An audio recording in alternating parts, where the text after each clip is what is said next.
in terms of my situation in my ministry right now, so I am advising on helping people who have some illness, mental illness, and they're going through some rough time, and they went through some traumatic experiences. So sometimes I had to advise them to make medication, to take medications, and they listened and they went that route. And thanks to Roy, and he gave me some awesome referrals. And but I was wondering if what can I do as a pastor when they are taking medication, and it seems like they're getting all the help they need.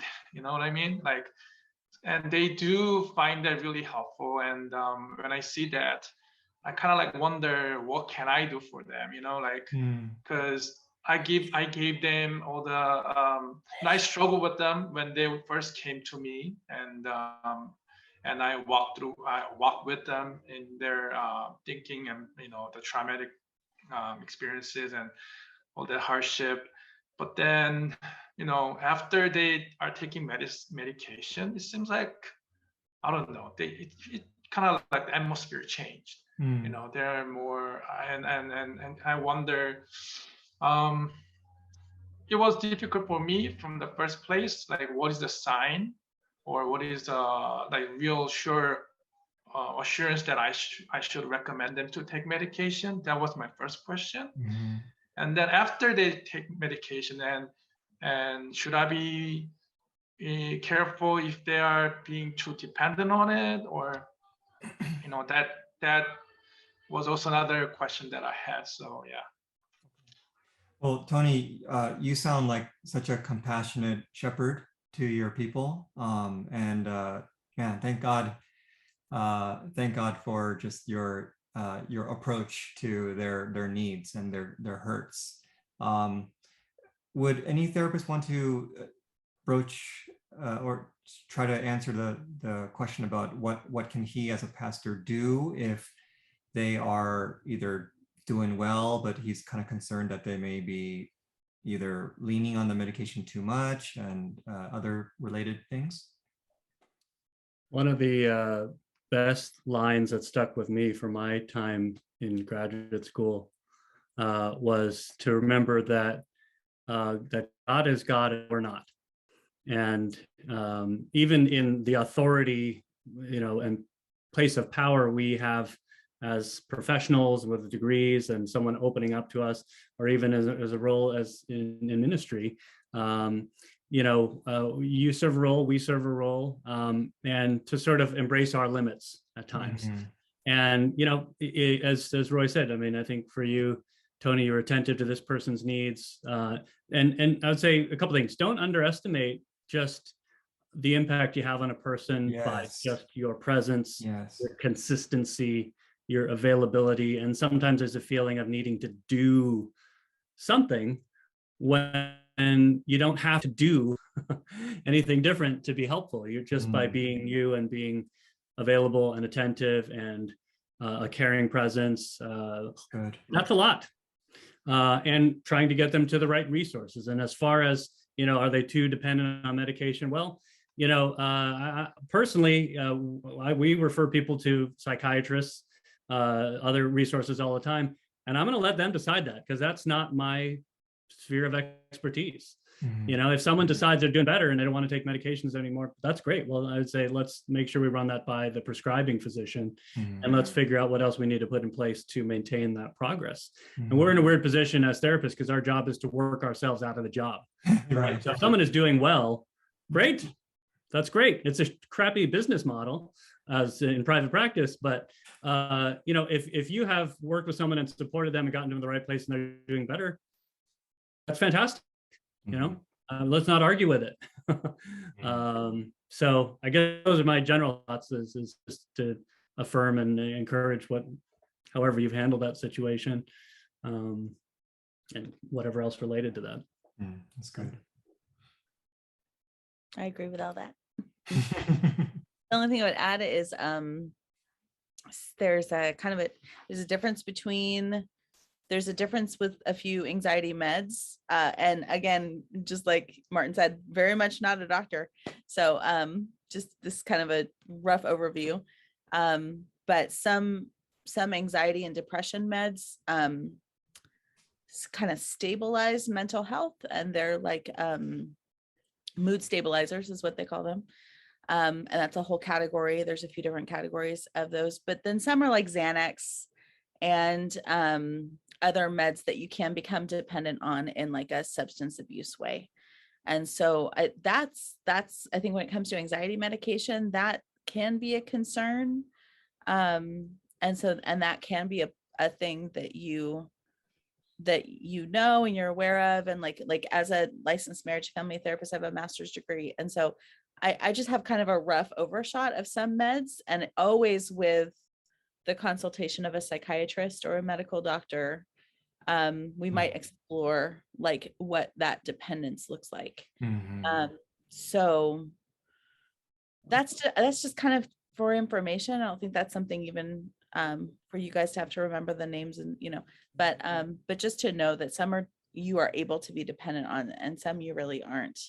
And that's a different, that's a physical dependence. That's a different conversation than like the morality of taking meds in the first place instead of feeling out your problems. I mean, understand that struggle, but but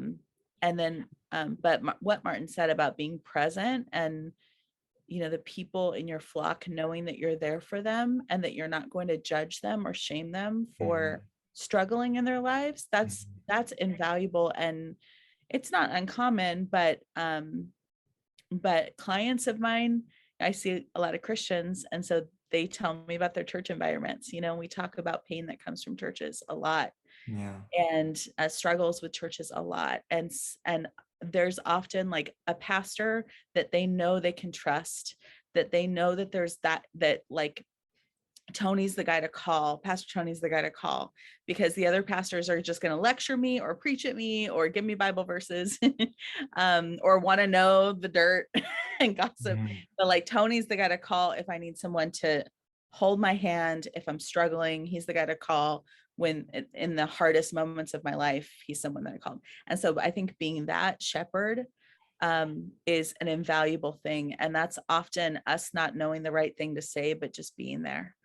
And it takes therapists a long time to learn that skill. It took me, as quite a talker personally, took me a long time to learn that being present and often quiet and listening can be twice as healing as the best advice, So I'll say that, I've been in several churches in my lifetime, and, my spirit and my intuition, I just kind of know what feels like a safe interaction and what doesn't.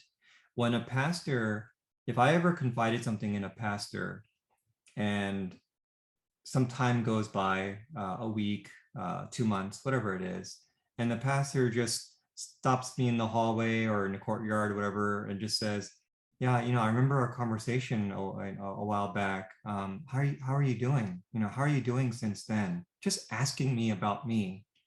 And if I were to give an update and they either share in my joy or they share in my sorrow, they share in my my trouble, and they say, wow, that sounds like a lot, that you're going through, right? Just this natural empathy, like, man, like it really does sound like a lot that you're going through. I'm so sorry that you're going through that. Is there anything that I can do to help? And the pastors that recognize their limitations, that actually feels kind of liberating for me when I hear a pastor talk about their limitations, but all I really know from them, from their words, is that they care, and that they're not trying to exert anything over me, but just their availability to walk with me. That is, in my opinion, and I think many of the clients that come to me would agree with this, because they have some horror stories of church cultures that really make them feel burdened and guilty. But when a pastor just asks me how I'm doing and asks if there's anything they can do to help, that to me is the Spirit of Christ ministering to me through this pastor. And I hope that relieves you, Tony, of the burden to feel like you need to do X, Y, and Z to be helpful to them, just being mindful of them and asking them, that is ministering, and it's more than you know. And I hope that you and Sung keep doing that. I think it's a real beautiful ministry that you can provide if you just ask basic things like that. And well, let me just say that, and I've got to run in a minute. I think most people do, but it's just everything Suzette and Roy said, I resonate with.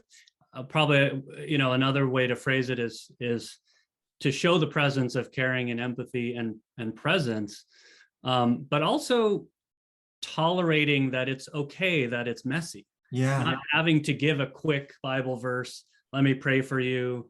I mean, prayer, fine, but like sometimes that sets up this expectation that, oh, if someone prayed for me, I should feel better automatically. Right. And I've had plenty of people pray for me that didn't do anything in the moment. And so what?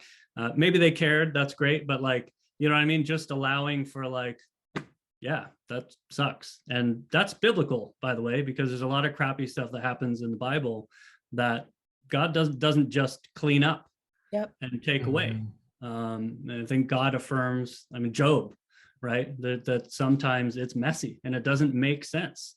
And sometimes even as people in ministry, people with degrees, it doesn't make sense. And just being okay with that with someone that we're ministering to or, counseling, whatever, that is really, really powerful. That's the thing that I had the most trouble with when I was pastoring, is I couldn't tolerate something being messy, a situation being messy that couldn't be fixed and solved. Like I had to deal with my own anxiety about that. Yeah. And it's a hard, pastors, you all have, you're on the top 5 of hardest jobs of the pandemic. Like people talking about that for us, maybe, but we're busy. We don't have more pain. We're not sitting with more pain than we did before, except maybe we have more clients personally. But pastors have one of the hardest jobs in the last couple of years because nobody is happy with you. Like everybody's complaining. They want you to solve all their problems. There's no right way to respond. I think your job is really hard. The last couple of years, my pastors have been struggling so much, and pastor clients of mine, just everyone I know, every church I know is struggling. So just to encourage, like, we know that, I know that personally, that your job is really hard right now, and that you're on the front lines of spiritual issues that include often mental health issues for Christian people. Before you send them to us, they come to you. And it's a hard role. So I hope it's encouraging to say that I know it's hard right now and that it really sucks, as Martin said. And he is still faithful. He has helped us to overcome bigger crises like this as people of God, and he will continue to carry us through, even though we are in a very messy time of being the church